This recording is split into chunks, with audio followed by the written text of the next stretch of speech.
So Superstore is back for its 5th season, which is very exciting. When we last saw Jonah, he was kind of on Amy's team in the whole union situation. She was trying to keep everyone from kind of going nuts. She didn't want terrible things to happen to the store if we all joined a union. And the sort of last act decision that Jonah made was to say, "Screw it, I'm joining. I want my union card." And that is where we left off with him, right around when the whole ICE raid happened.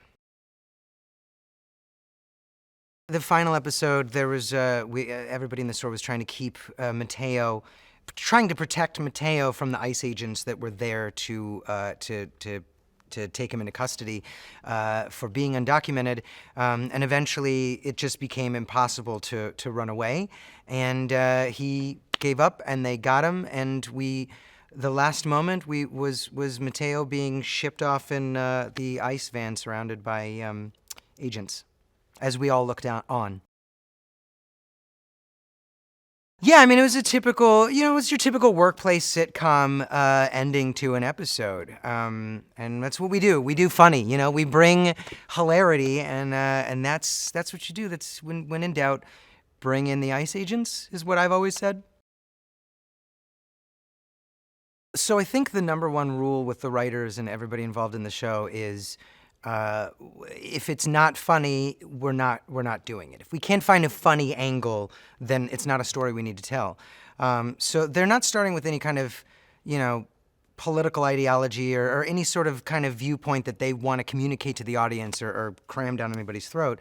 They just want to write stories about the kind of things that typical Americans are talking about. And this is what's more typical American than a big box store in the middle, literally the middle of America. And when you work in situations like that, and when you're just talking to your normal, regular, everyday American friends, you're talking about things like, pay disparity or women's rights or gender issues and roles and gun control and healthcare and all these kind of things come up. So, we get called, everybody always kind of says, like, oh, we're like the issue show, and we touch on all these hot button topics, and we're just the ones that sound like what everybody else sounds like. We're holding up a mirror, if you will.